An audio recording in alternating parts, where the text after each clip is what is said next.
दोस्तों नमस्कार, हाजिर है एक बार फिर से आज की बड़ी और ताजा खबरों के साथ। बस आपसे निवेदन है, कृपया वीडियो को लाइक कर दें, चैनल को सब्सक्राइब कर लें और घंटी बटन जरूर दबा दें। वहीं पहली बड़ी खबर, छठे चरण में 56% हुआ मतदान। मुख्यमंत्री योगी समेत कई दिग्गजों की किस्मत का फैसला ईवीएम में हुआ कैद। ये आपको बता दें कि उत्तर प्रदेश में छठे चरण का चुनाव संपन्न हो गया। इस चरण में 10 जिलों की 57 सीटों पर 55.76% मतदाताओं ने सरकार चुनने के लिए अपने मताधिकार का प्रयोग किया। इसके साथ ही 403 विधानसभा सीटों में से 349 सीटों पर मतदान संपन्न हो चुका है। सातवें और अंतिम चरण में 7 मार्च को 9 जिलों की 54 सीटों पर मतदान होगा। 10 मार्च को वोटों की गिनती होगी। छठे चरण में मुख्यमंत्री योगी आदित्यनाथ, नेता विरोधी दल राम गोविंद चौधरी, कई मंत्री और पूर्व मंत्रियों के अलावा पूर्व विधानसभा अध्यक्ष माता प्रसाद पांडे का भाग्य ईवीएम मशीन में कैद हो गया है। आपको बताते चलें कि अब 7वें और अंतिम चरण में 7 मार्च को 9 जिलों की 54 सीटों पर मतदान होगा। इस बार आपका क्या मानना है? उत्तर प्रदेश में किस पार्टी की सरकार बनने जा रही है? अपनी राय हमें वीडियो लाइक कर कमेंट बॉक्स में जरूर दें।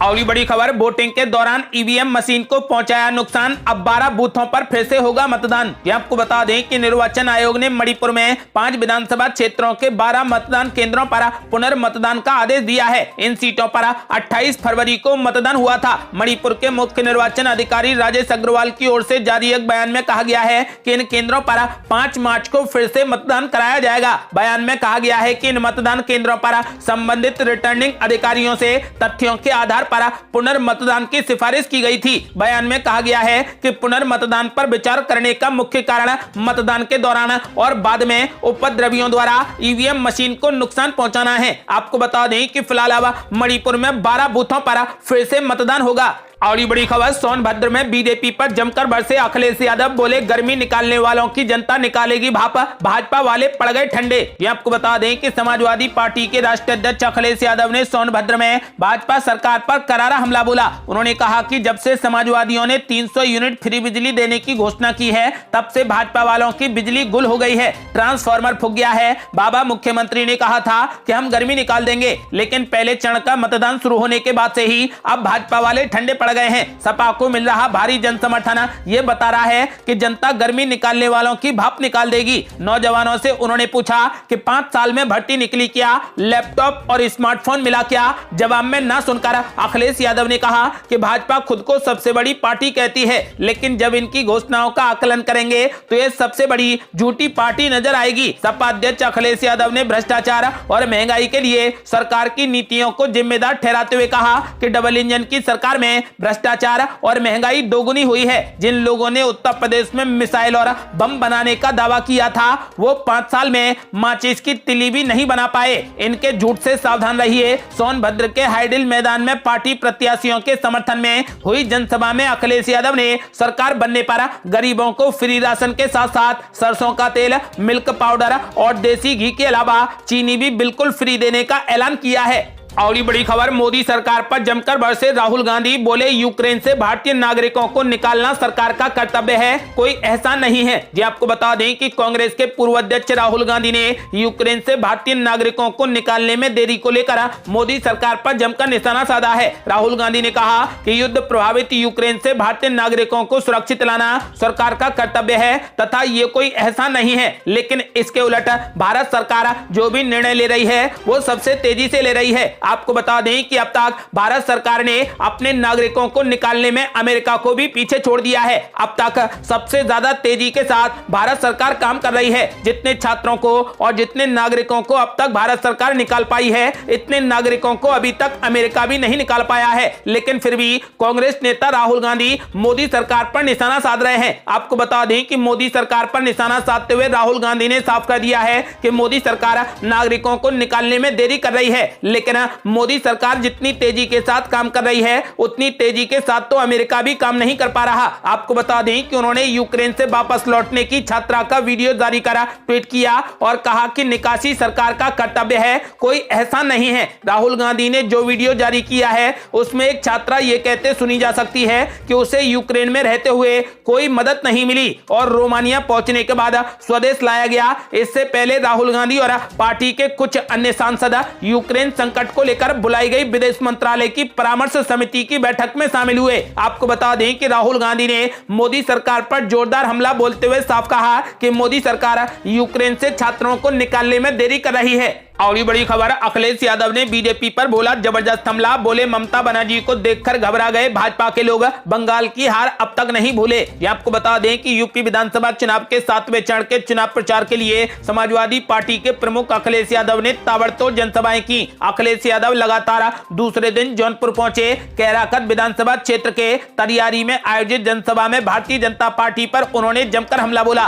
उन्होंने कहा कि हमारे समर्थन में वाराणसी पहुंची पश्चिम बंगाल की मुख्यमंत्री ममता बनर्जी को देखकर भाजपा वाले घबरा गए हैं। वहां आज ममता बनर्जी के साथ में ऐतिहासिक कार्यक्रम हुआ है। लग रहा है कि बनारस वाले इस बार भाजपा के झूठ का रस निकाल देंगे। अखिलेश यादव ने कहा कि भाजपा के लोग इतना घबरा गए हैं कि ममता बनर्जी को काला झंडा दिखा रहे हैं। वे जैसे ही ममता बनर्जी को देखते हैं तो उन्हें बंगाल की हार याद आ जाती है। अखिलेश यादव ने आगे कहा कि धरती पर इतना झूठ बोलने वाला कोई दल नहीं होगा जितना भाजपा के लोग बोलते हैं। अखिलेश यादव ने कहा कि भाजपा की सरकार में महंगाई बढ़ गई, डीजल पेट्रोल के दाम आसमान पर हैं, समय पर किसानों को खाद नहीं मिला, खाद मिला भी तो 5 किलो खाद चोरी हो गया। जैसे डीएपी नहीं मिली वैसे ही चुनाव के बाद भाजपा भी नहीं दिखाई देगी। यूपी और जौनपुर की जनता इस बार भाजपा को माफ नहीं बल्कि पूरा साफ कर देगी। उन्होंने कहा कि कल ही स्वामी प्रसाद मौर्य के साथ में बहुत बड़ा धोखा हुआ, उनके काफिले पर हमला हुआ था। यह हमला इसलिए हुआ कि पिछड़े दलित सब एक हो गए हैं। इसके पहले वाराणसी में ओम प्रकाश राजभर पर जब नामांकन करने गए थे उन पर भी हमला हुआ था। जो घबराए हुए होते हैं वो जल्द आपा खो देते हैं। सपा प्रमुख अखिलेश यादव ने कहा लग रहा है कि समाजवादी पार्टी जौनपुर की सभी सीटें जीतने जा रही है। पिछले 3 साल से कोई भर्ती नहीं हुई, नौजवान भर्ती होकर वर्दी पहनकर देश की सेवा करना चाहता है। हमारी सरकार सत्ता में आई तो भर्ती निकाली जाएगी, सपा की सरकार आएगी तो बीएड और टेट बीपीएड को भी नौकरी देने का काम किया जाएगा। जो लोग गर्मी निकालने की बात कर रहे थे उनकी जनता भाप निकाल देगी। अगली बड़ी खबर, बनारस में विरोध के बाद ममता बनर्जी ने बीजेपी पर बोला जोरदार हमला, बोली मैं किसी से डरने वाली नहीं। ये आपको बता दें कि उत्तर प्रदेश के आखिरी चरण के मतदान के लिए चुनावी प्रचार में ममता बनर्जी वाराणसी में अखिलेश यादव के साथ प्रचार मैदान में उतरी। ममता बनर्जी की ये 3 दिवसीय यात्रा है और उत्तर प्रदेश की इस साल की दूसरी यात्रा है। इससे पहले ममता बनर्जी फरवरी के महीने के पहले हफ्ते में 2 दिवसीय दौरे पर आई थी। तृणमूल पार्टी उत्तर प्रदेश में चुनाव तो नहीं लड़ रही। ममता बनर्जी ने इससे पहले यह घोषणा जरूर की थी कि यहां पर कुछ सीटों पर वो अपने उम्मीदवार उतारेंगी, जिसके मद्देनजर वरिष्ठ कांग्रेस नेता ललितेश पति त्रिपाठी ने तृणमूल पार्टी ज्वाइन की थी। ममता बनर्जी ने अखिलेश यादव का न्योता स्वीकार कर उत्तर प्रदेश में चल रहे चुनाव में उनके साथ सभा करने का विचार किया और उन्हें खुला समर्थन दिया। उन्होंने काशी विश्वनाथ मंदिर के और गंगा आरती के भी दर्शन किए। इसके अलावा कुछ बीजेपी कार्यकर्ताओं ने उनके आने का विरोध करते हुए उनकी गाड़ी भी रोकने की कोशिश की, जिसके बाद ममता बनर्जी काफी बौखलाई हुई नजर आई। अपने चुनावी मंच से अखिलेश यादव ने ममता की तारीफ करते हुए कहा कि दीदी के यहां आने से न केवल समाजवादी पार्टी का बल्कि पूरे पूर्वांचल का आत्मविश्वास बढ़ा है। उधर जब ममता दीदी ने बोलना शुरू किया तो उन्होंने अपने अंदाज में हुंकार भरी। ममता बनर्जी ने कहा कि बनारस में मुझे बहुत अच्छा लगा, लेकिन कुछ बीजेपी कार्यकर्ताओं ने हमारी गाड़ी रोकी जिनके पास दिमाग नहीं है। उन्होंने गाड़ी में डंडे मारे और मुझसे कह रहे थे कि तुम वापस जाओ, मैं किसी से डरती नहीं हूं, मुझे लड़ना आता है, मैंने झुकना नहीं सीखा। मैं गाड़ी से उतरकर कुछ देर खड़ी थी और देखना चाहती थी कि तुम लोग क्या करते हो, तुम डरपोक हो, मैं बार बार आऊंगी, मेरे साथ ज्यादा गुंडागर्दी मत दिखाओ। योगी जी आप संतों का अपमान हो, मैं क्या यूपी में नहीं आ सकती? बंगाल में जो लोग हैं वो लोग ठीक से रह रहे हैं। इसके बाद भी ममता बनर्जी यहीं नहीं रुकी और उन्होंने लखीमपुर घटना में मंत्री के बेटे द्वारा किसानों की हत्या का मामला भी आड़े हाथों ले लिया। ममता बनर्जी ने कहा कि किसानों का सम्मान कहां गया, एंटी रोमियो स्क्वाड बनाकर मां बहनों का अपमान किया गया। यूक्रेन में युद्ध चल रहा है और मोदी जी यहां पर सभाएं कर रहे हैं। 3 महीने पहले से पता था कि युद्ध होने वाला है, आपके साथ पुतिन के अच्छे संबंध हैं, तो वहां फंसे लोगों को क्यों नहीं निकाल रहे? मुझे जय सिया राम से कोई दिक्कत नहीं, वो लोग जय श्री राम बोलते हैं जो गलत हैं। सच्चा हिंदुस्तानी वही है जो सबको प्यार करता हो। अच्छे दिन के नाम पर सब कुछ बेच दिया। उन्होंने कहा कि गंगा में कोविड की लाशें बहकर लेकर मालदा तक आ पहुंची, जिसका अंतिम संस्कार हमने पूरे सम्मान से किया। अखिलेश यादव और जयंत चौधरी आपके घर के लड़के हैं। योगी तो योगी नहीं बल्कि भोगी हैं। वो लोग चुनाव में फ्री राशन देते हैं और हम पूरे साल देते हैं। योगी सरकार को बदल दो, मुझ में भी लड़ने की हिम्मत है। पूरा देश तुम्हारे खिलाफ है। मोदी जी कल मेरी जो बेइज्जती की है, मैं चाहती हूं कि इसका जवाब मां बहने दें। बीजेपी जो पाप कर रही है उसे नहीं धो सकते। बीजेपी के खिलाफ खेला होगा। ममता बनर्जी के इस भाषण से अनुमान लगाया जा सकता है कि बीजेपी के खिलाफ उनका गुस्सा आज भी उतना ही बरकरार है जितना बंगाल में चुनाव से पहले था। अब देखना यह होगा कि ममता बनर्जी के यूपी दौरे का असर अखिलेश यादव और जनता पर कितना प्रभाव डालेगा। आपको बता दें कि मुख्यमंत्री ममता बनर्जी ने जनता से अखिलेश यादव को वोट देने की अपील की है।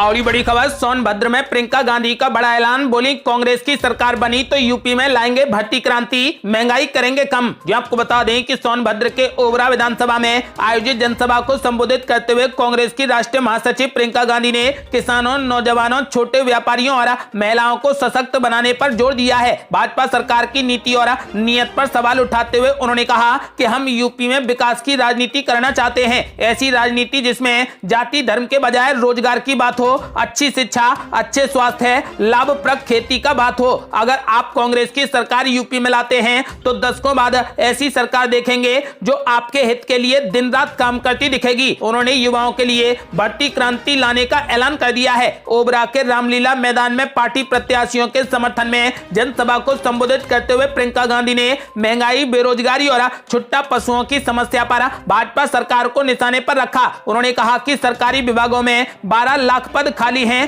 5 साल तक उन्होंने ये पद नहीं भरे, मगर अब चुनाव आने पर रोजगार देने की बात कर रहे हैं। आपको बता दें कि प्रियंका गांधी ने कहा कि छोटे व्यापारी देश की अर्थव्यवस्था की रीढ़ होते हैं। इस सरकार ने रीढ़ को ही कमजोर कर दिया। जो खुद कमजोर हो गए वो दूसरों का रोजगार कहां से दे पाएंगे। उन्होंने कहा कि यूपी सरकार की गलत नीतियों से यहां छुट्टा पशुओं की समस्या है। आपको बता दें कि प्रियंका गांधी ने साफ कर दिया है कि यदि इस बार कांग्रेस पार्टी की सरकार बनती है तो कांग्रेस पार्टी भर्ती क्रांति लाएगी और महंगाई को कम करेगी। और बड़ी खबर, प्रधानमंत्री नरेंद्र मोदी ने विपक्ष पर बोला जोरदार हमला। बोले, भाजपा और जनता के आगे नहीं टिकेगा मिलावटी गठबंधन। ये आपको बता दें कि प्रधानमंत्री नरेंद्र मोदी ने समाजवादी पार्टी की अगुवाई वाले गठबंधन को मिलावटी करार देते हुए कहा कि भारतीय जनता पार्टी का जनता से गठबंधन है। उन्होंने कहा कि इसके आगे घोर परिवारवादियों का गठबंधन एक पल भी नहीं ठहर सकता। प्रधानमंत्री ने चंदौली और जौनपुर में चुनावी रैलियों को संबोधित किया। इस दौरान उन्होंने कहा कि भाजपा का जनता के साथ में गठबंधन है। उसने विकास और जन कल्याण के लिए जनता से गठबंधन किया है। इस मजबूत गठबंधन के आगे घोर परिवारवादियों का मिलावटी गठबंधन एक पल भी नहीं ठहर सकता। पीएम मोदी ने दावा किया है कि उत्तर प्रदेश विधानसभा चुनाव के हर चरण में लगातार यही दिखाई दे रहा है जो खबरें आ रही हैं। घोर परिवारवादियों का यूपी की जनता ने पत्ता साफ कर दिया है। उन्होंने सपा नीत गठबंधन पर निशाना साधते हुए दावा किया कि घोर परिवारवादी लोग अब भी कुछ नेताओं और माफियाओं से गठबंधन की पुरानी राजनीति में ही अटके पड़े हैं। उन्होंने कहा कि उनका गठबंधन जनता से होता है और घोर परिवारवादियों का लक्ष्य सत्ता भोग है, इसलिए वो समाज में बंटवारे की राजनीति करते हैं। उन्होंने कहा कि भाजपा का लक्ष्य